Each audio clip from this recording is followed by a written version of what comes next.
Hey everyone, and welcome back to the channel. Have you installed the iOS 27 beta and your iPhone already feels buggy? Or are you planning to try the iOS 27 beta or even prepare for the official iOS 27 release but are just worried that something could go wrong? Whether you're excited to test Apple's latest features, experimenting with the beta, or just considering going back to a previous iOS version, you have come to the right place. In this video, I'm going to show you how to try the iOS 27 beta, prepare for iOS 27, and when downgrading makes sense. We'll also look at the official Apple update method, plus an easier desktop guided workflow using DrFone for users who prefer a step-by-step process. One important thing to remember is that whether you can upgrade or downgrade depends entirely on your device, the firmware available for it, and Apple's current signing status. No tool can bypass Apple's firmware restrictions, so do keep that in mind through this guide. Now, with that being said, please make sure to subscribe and let's get right into the video.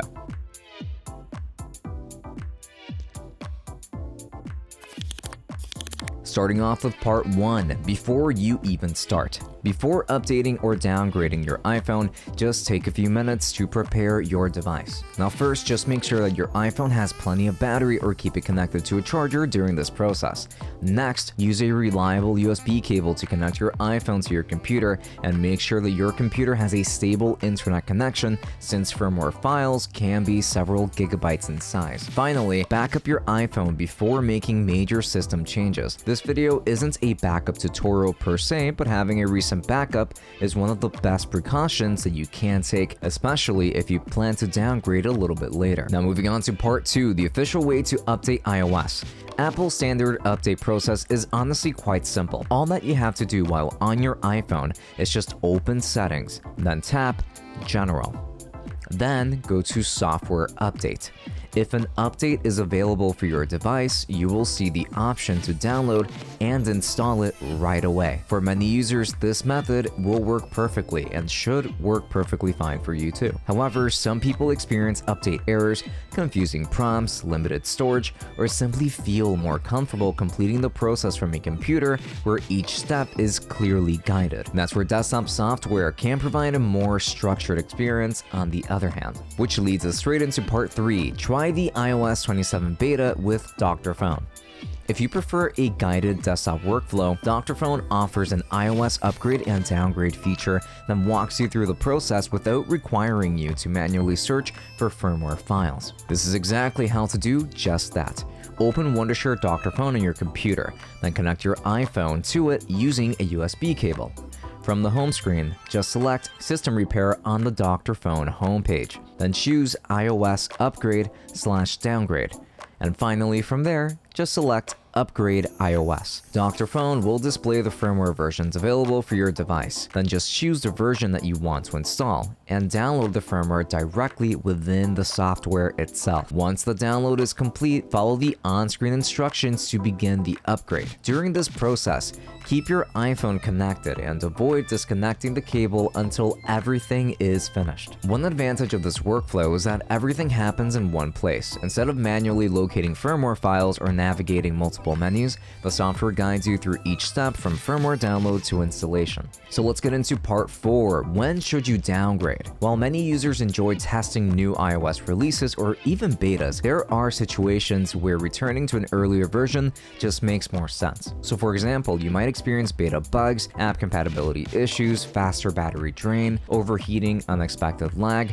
or simply decided that you prefer the previous version of iOS. Before planning a downgrade, there's one important limitation to understand. Apple only allows downgrades to firmware versions that it is currently signing. If the version that you want is no longer signed, you won't be able to install it, regardless of which software you use. Always check that the version that you want is still available before even beginning. Now moving on to part 5, downgrade warnings. Before downgrading your iPhone, back it up. Depending on your device and the downgrade process, your data may be erased, so having a recent backup is strongly recommended. Also, do remember that DrFone follows Apple's firmware availability. It cannot install firmware that Apple is no longer signing, so don't expect it to bypass Apple's restrictions in any way. Understanding these limitations beforehand helps avoid unnecessary frustration later on. So let's get into part 6, downgrading iOS with DrFone. If the firmware that you want is still available, here's how the downgrade process generally works if you're using Wondershare DrFone. So do remember what we did earlier and open the DrFone app, then select System Repair from the main menu interface.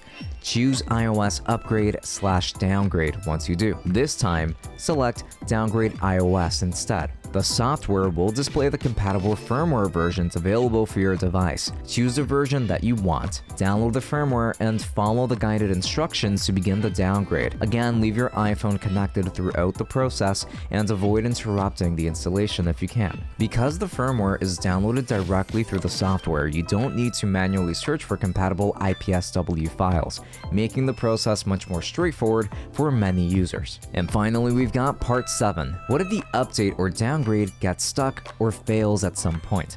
Occasionally, a beta installation, update, or downgrade may appear to stop progressing. So first, just leave the cable connected and give the process additional time, especially while firmware is installing. Next, just verify that your USB cable is secure and avoid disconnecting your device unless you're instructed to do so by the software. If the issue continues after trying the recommended troubleshooting steps, DrFone's System Repair feature can actually serve as a guided option for addressing certain iPhone system issues while walking you through the repair process step by step. Following the on-screen instructions carefully can often make troubleshooting easier than trying to diagnose the problem manually. And that's pretty much it. In today's video, we have covered how to try the iOS 27 beta, when downgrading might be the better option, and the key things to consider before making either change. We also looked at Apple's built-in update method and a desktop guided workflow using DrFone for users who prefer a simpler step-by-step experience. Now, before you downgrade,